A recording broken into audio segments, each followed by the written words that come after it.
Welcome to United Talk. Back again. Obviously, last week we took a break away from football and everything.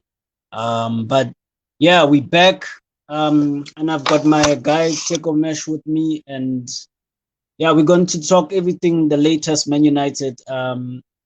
Obviously, we had there's news going around with regards to Manchester United, and just now before I actually logged on.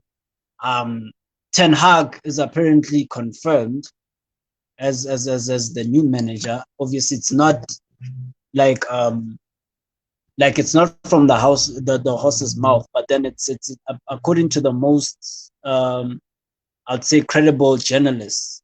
Everyone is running with that story, saying he's confirmed, and they're just waiting basically for Ajax to end their season. So, what do you think about the appointment, Mikey? A bittersweet one, especially after the eventful week we had. Just to mention our former manager Louis van Gaal, he was you just mentioned that he's hospitalized because of cancer, or rather, he was and he earlier the week he actually um, made comments around the Man United being a commercial club and telling the coach to not join the club. So hearing the news, like you said, this is a couple of credible sources are running with the story. So it's quite exciting. But yeah, we'll see. Well, I don't know. I don't want to bust everyone's bubble, but I said what I said with regards to management appointments. I just feel that we wasting our time and appointing all these managers, knowing that the we've still got the same people running the club. At the end of the day, I just saw Bruno got a new contract. And are we even sure that Ten Hag will even use Bruno? Because Ten Hag he's a very systematic um, coach that apply, and he usually, like, his style of football includes him like pressing. The same, almost a similar style of football to Ralf Rangneck. But at the same time, it's a possession type of game where we control possession for most of the game. And I just don't feel, Bruno, for example, would fit in. But yet again, we've got our board giving people new contracts before the managers even, has said or has even hinted that he'll use that specific player. So what is he gonna? The thing is, do you believe that this board will change? Man, if you talk about this board, I think since Mourinho left, we've had such I mean Ole at the start of his appointment, I mean he was an interim coach, or if I can say that, after the departure of our coach, who I think it was Jose Mourinho. But then the way Ole overstayed, in my opinion, a lot of inconsistent results, important games, semi-finals, we actually falling at the last hurdle. From then, them delaying that, what you call it, departing of Ole. That's when I knew that the board, doesn't show the same passion with the fans, because um, I mean, it was very frustrating time, and we needed the change very soon. But then, you asking me if I have any faith in the board, I can tell you no. But yeah, with this with our current coach, I think obviously with his interim stint, it's very tough, because we actually expected a Thomas Tuchel kind of change, where we had some stability at the back, and then we build from the back, and we kind of not concede. But yeah, it's been very tough. But yeah, just check the news as well.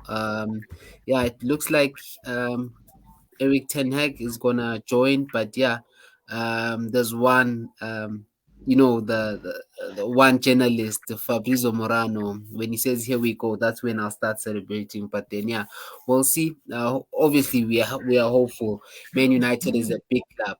We haven't had much good results in the past years, trophyless. But yeah, Man United, we just need to get back to the to our glory days. Yeah, man. Like you even mentioned Ralph. They've with regards to you know having these hopes that he'll be, should I say, he would have the same impact as Thomas Tuchel. But then when I looked at it, he was always bound to fail because these players apparently they were not on board from the get go, because the likes of Fred came out, they were saying that um, we want clarification as players. He did an interview saying that directly, saying that players, they don't know what's happening. They don't know whether to plan for their futures or what's next for them. They don't know where the club is headed. So they at the time they just there to do their jobs, but then there's a lot of uncertainty. So for me, that tells me that in that dressing room, there's a lot of division, and there's a lot of rumblings that were happening, behind the scenes, where these players were just, there was a player mutiny, with disappointment. And I felt like he never had control. An interim manager can only do so much. He wasn't even backed in the January window.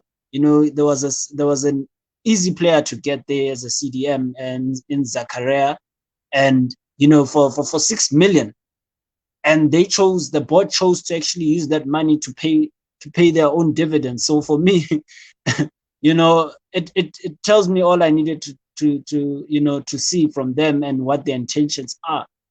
And another thing, just obviously to add on to what I said, Ralph apparently he could leave, he could walk away, at the end of the season. Apparently, he's still got the option of the consultancy role, and I'm hearing that it's gonna be he's gonna be available for like only 6 days a month.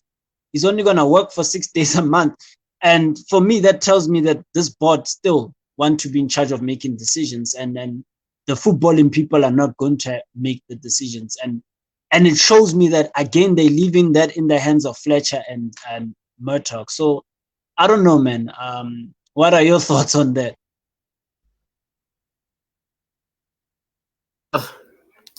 Yeah, you mentioned the influence the players have on, or rather on, the performance of a coach, and I can tell you that in a team like Man United, players do have actually a big effect. But then I still go back. I'll make an example again with an example of Thomas Tuchel. When he came, he's got big, high-profile players. Chelsea. I mean, you go in a big team. A legend just left, Frank Lampard, who was actually supported by the board, and then Thomas Tuchel comes after not much success, I mean, in European football with PSG.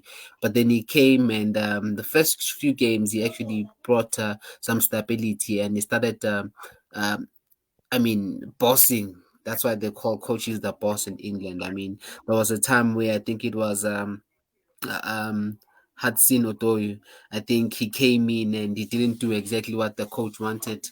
They actually taken him out. So that shows that the boss, as a coach, you actually need to make your call as well. But of course, um, players such as like your Cristiano Ronaldo, your Harry Maguire, which is a big trusted in England. I mean, he is even starting game for England. Um, is getting support from the likes of Gareth Southgate. So yeah, players with such caliber will have an effect. But I still believe that as a coach, you need to put your step in there. And with Eric Ten Hag, hopefully he'll come in as well. He's got the support. I mean, the relationship between Man United and the Netherlands. I mean, even with uh, um what who's that goalkeeper Van der Sar. We actually always had that good relationship.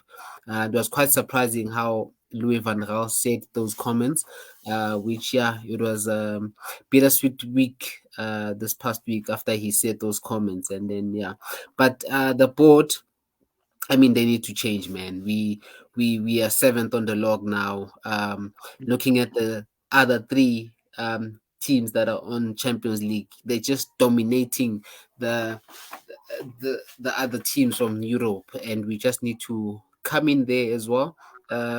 Maybe not this season, but we need to just find a way where we could change gear and then build for the coming season. I mean, we need to change, man. The board needs to not have some sort of instance that change, but we need to get ourselves back into those top four and contest with the likes of Liverpool, Chelsea, and Man City.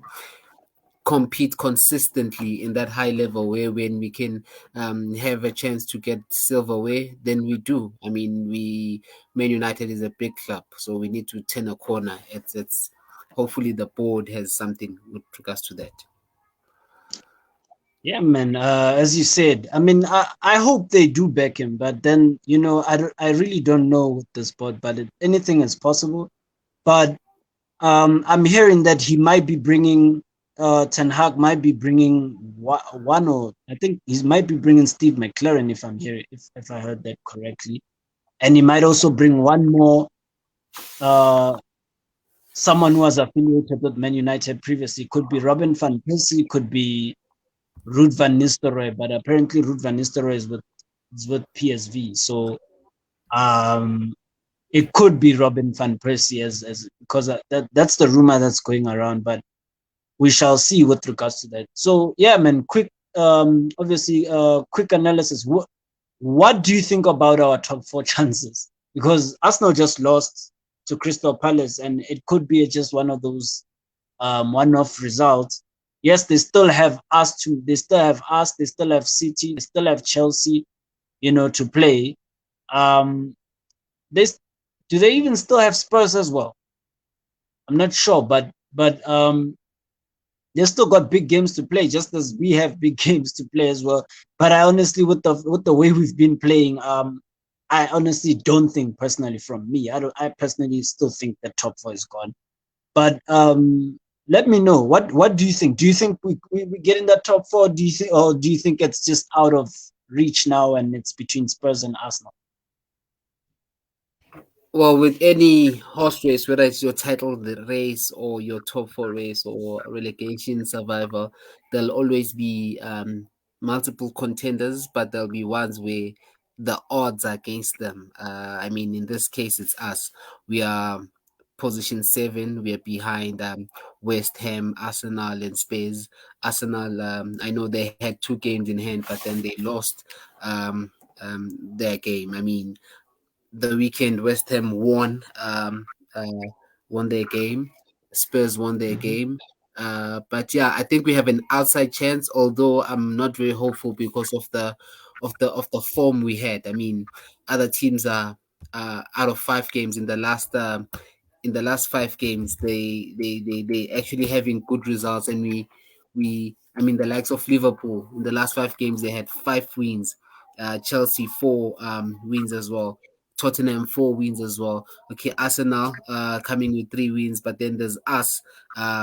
We with the draw mentions, we keep on drawing and we dropping games. I mean, even this past weekend, although Leicester may have gotten a good result. I mean, we actually drop a lot of games. I think since the Southampton game, the Burnley game, we actually drop crucial points there where we could be in a good position or better position that we are.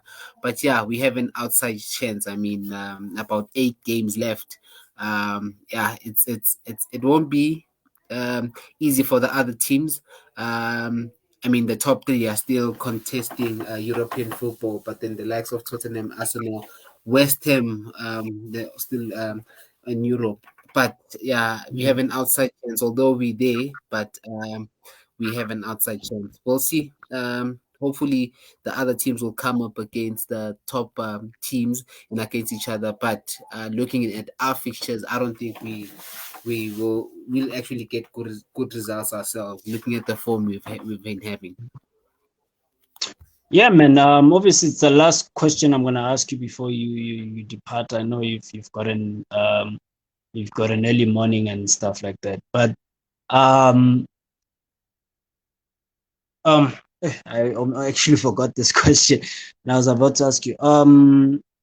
What what do you think of, like, if you were appointed the manager, right? Let's say you were appointed the manager, and they say, here's the job. Um, what would you do first if you were Ten Hag, for example, and they give you free license to get rid of everyone and bring in players? And they give you full control of the playing squad and who you want to bring in and who you want to let go, all that, everything, like everything that every other manager never had previously before, past post Sir Alex Ferguson. Who would you get rid of, and who would you keep, and who would you try and bring in? I think looking at our games, the first thing I'll do is just to actually look at our gaps, our defense. And I'm not saying our defender, I mean, our goalkeeper, David De Gea. I think is very good. He's having crucial save, but although he's conceding goals, I believe the way we defend. So I would actually first and foremost get a central midfielder, defensive midfielder that will actually shut the door or make the defense work a bit better. I mean, either get a like of a Kanti, someone who destroys initially, and then after we actually improve, we get the likes of a player that likens Jorginho from Chelsea, where he's and also Kovacic. He's there defensively, but we also be able to just change gear and for attack. But I think the first thing I'll do is actually look at our defensive structure. I keep going back and making an example of Thomas Tuchel. The first games he came, he actually did not concede, or rather, he did not lose the first 5 games. And then from there, the defensive structure started maturing, and then that's when they started actually attacking more, scoring more goals. I think if you look at our goals, we played Spurs the other time. We played 3 to a 5 goal game. Even this past weekend, we actually played Leicester. We actually always conceding, and we actually almost lost that game. The game against City, I mean, City are top 4-1, and then looking at the game against Atletico, the two legs, we actually we are always conceding goals. So there's games where the likes of Liverpool, the likes of Chelsea, I mean, even yesterday, the likes of Man United, Man City are winning goals, winning games by an odd goal. So I actually look at our defense, and then in terms of attacking, you mentioned Bruno. I believe he's actually a good player. He just needs to be more mobile and helping in defense as well. So yeah. Um, you asked who I would get rid of first. I mean, the most unlucky player, which I don't know why we paid such a high price on, Harry Maguire. But that would be tough. I mean, he's the team's captain. He's England's top defender. That would be hard. I mean, he has such an influence, and even the likes of Gareth Southgate are backing him. But yeah, I'd actually first look at our defense, even though we go to games and draw your 0-0, we win by an odd goal. It's positive results, and then obviously after that we start changing our strategy or the way we play a game more positively, just to get the offense and getting goals, but still keeping our defense tight. So yeah, that's the first thing I'll do. So but I know, yeah, the potential coach we have, if you look at the Ajax, the way they play, they always go high number of goals. So hopefully he has a balance of actually making sure our defense is very tight and we getting the goals. I mean, we still got Cristiano, although I wonder how long he'll stay with the team with the way we performing and outside chance of Champions League. So yeah, we'll be hopeful, man. We'll be hopeful. Nah, thanks, man. Thanks for joining me, even though it was short notice. And do have yourself a lovely evening, man. And we will properly chat. Thanks, Champ. Have a good one. Yeah, it was lovely joining the Man United the podcast for the first time. Yeah, it hasn't been positive conversations around Man United, but yeah, what can we do? It's the reality. So hopefully, the next couple of weeks, we'll be talking about the new coach coming in, or rather appointments, and then hopefully the last 8 games of the EPL will be actually talking positive things about the results coming in. Nah, nice one, man. We'll definitely check you out next week. Thank you, mate. Oh wait. Man, that was Mesh, and we still on the podcast, and we it's same old with Man United. We still we still have the same problems. We're still trying to find the same solutions. But then it's a weird thing, as to be a United fan right now at the moment. Um, you know, there's a lot that needs to be done. I think a lot of people have given up essentially, on Manchester United as a club. And I don't blame them, because I also feel the exact same way. With everything that's happening, and you're looking at the board, and as well as them, going back on their promise in terms of Ralf Rangneck, and I actually feel that he should walk away. I feel that he should walk away from this, because if we're being honest, they promised that he would have influence on who the next manager is. Now they're leaving him out of that decision. So for me, these guys are two-faced. They do this to everyone they bring in. They do this to fans every single time, and it's such a shame. It's a shame, and they need to be called up. Like, they need to be um, called off for this. They need to be held responsible for this. They need to be held accountable. And it's a sad thing, because we even had a fan who actually was kicked out of Old Trafford. In fact, he wasn't really kicked out. He wanted to leave. He was so tired. Like, he got angry, I think, after the first goal, which Inacho scored for Leicester. And then, he was screaming at Fletcher and the players, and he was actually sitting next to the bench, and he screamed at Fletcher and the players, and he was like, "Where's the passion? What are you guys doing? Like, where's the passion? What where the you know what I'm saying? Where the is happening at the club? Why aren't these guys showing passion?" And then Darren Fletcher apparently he turned his head, and he asked the guy in response, and he said, who are you? Just sit down. And he was telling him that. So imagine the arrogance of Darren Fletcher to even turn around and then tell this guy to ask him who he is. It actually shows how these guys view us as fans.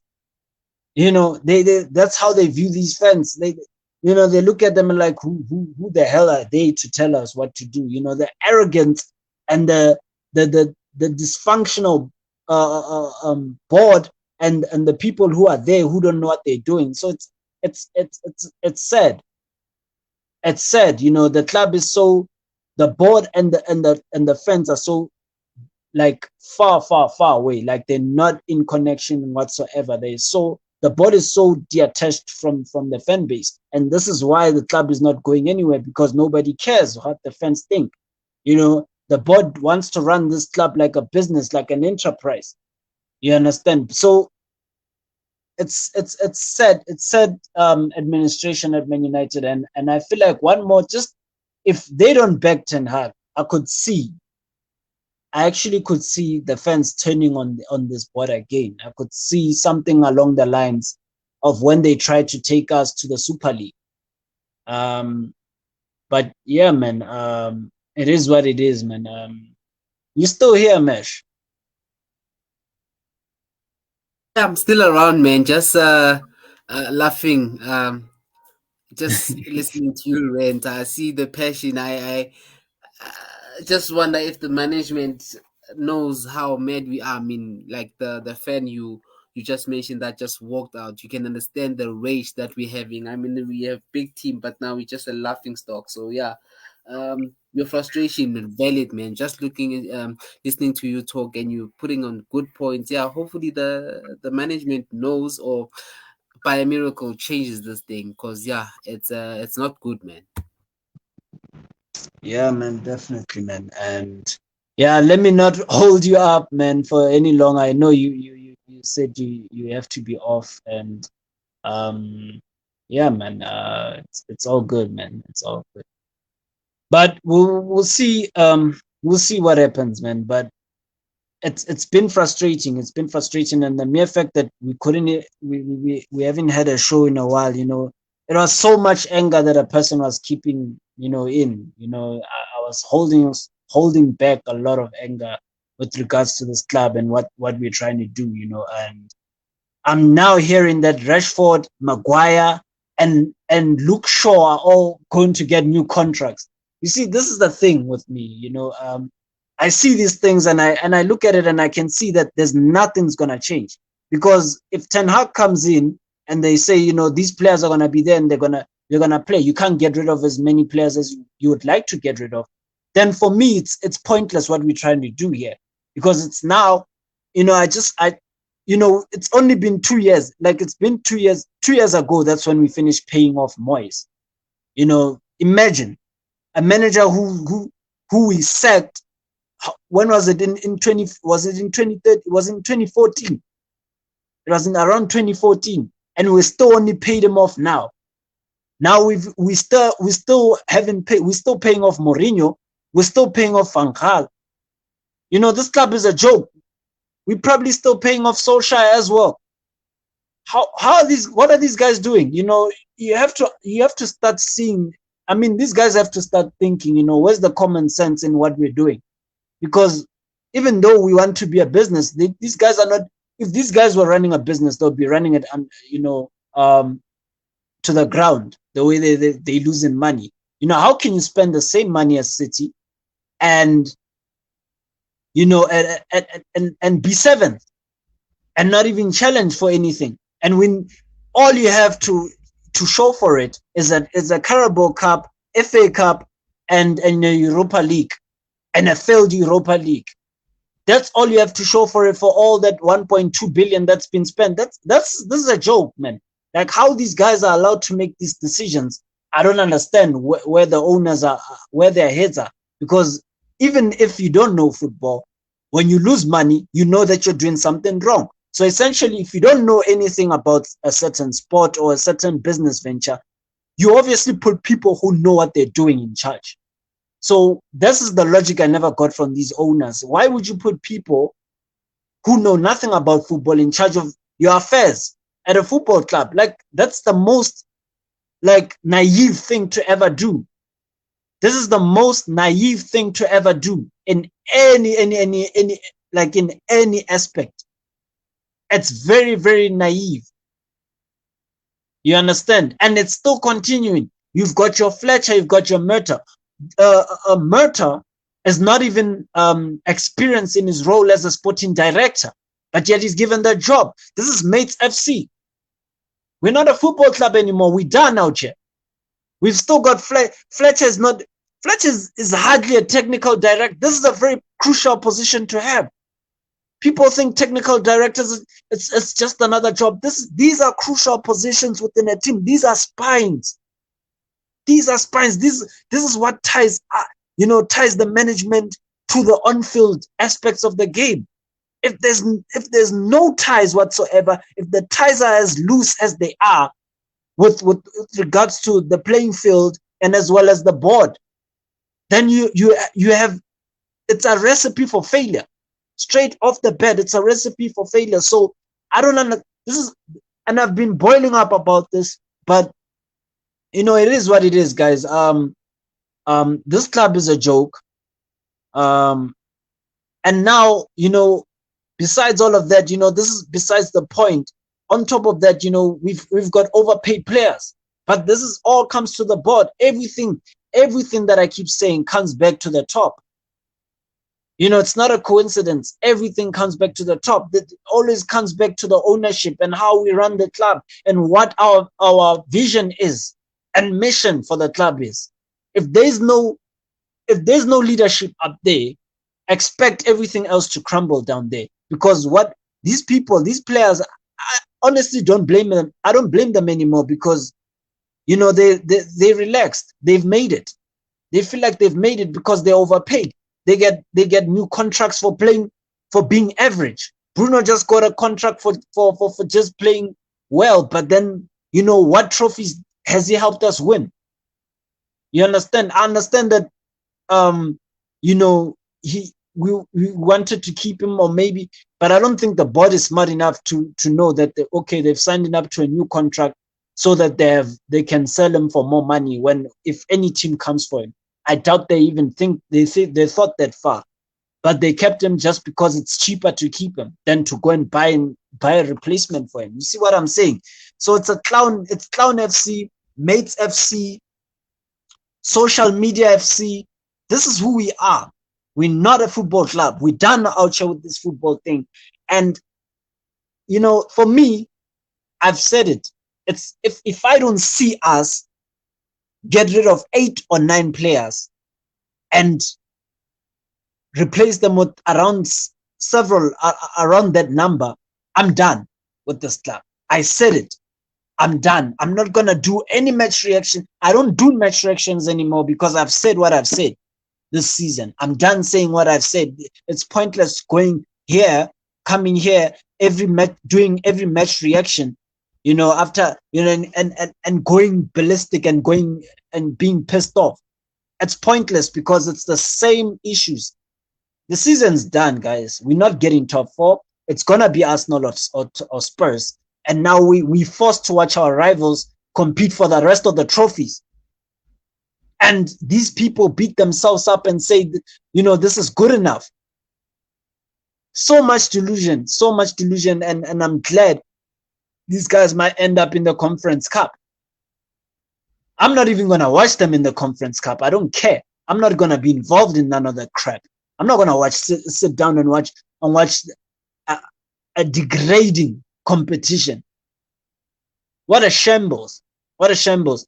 And what's worse, just to round up my point about on this podcast, what's worse with this whole thing is that a top 30 earners in the Premier League, 10 of them are Man United players. 10 of them are Man United. Can you honestly fathom that? Like, you can understand why we always come here pissed off and saying these guys are overpaid, and this board are the ones who allow this crap to continue. How the hell do we have 10 players in the top 30 highest earners in the whole Premier League? How do we have 10 players and we 7th on the table? Make that make sense to me, because I can't make sense of it at all. I really can't. And this is what we're dealing with. This is what we're dealing with. So much incompetence. And this incompetence has still continued. They still want to give Luke Shaw a contract. They still want to give Maguire a contract. How do you give Maguire a new contract after these performances? How do you even think about giving Luke Shaw a contract after his subpar performances? He's only had one good season. He's only had one good season in how many seasons he's been here? You do bear in mind that Luke Shaw has been here since Van Gaal. This guy might even get a testimonial at this point, and he's only had one season, one good season. Make it make sense for me. Like we said, passion's all we have, and it's all we can ever do. We can only hope that these Glazers are gone. This is my only hope. I hope these owners are bought out. I hope someone is out there and is watching this video, wherever it is, when I post it on YouTube, and they see that we want these guys gone. Make a bid. Let's get these guys out. And it is what it is, guys. But yeah, thanks for joining us. Thanks once again to Mesh for pulling up. He has a busy schedule, and he still had the time to come through and join me on this show. But yeah, guys, have a lovely evening and take care, guys. And there'll be more content heading your way.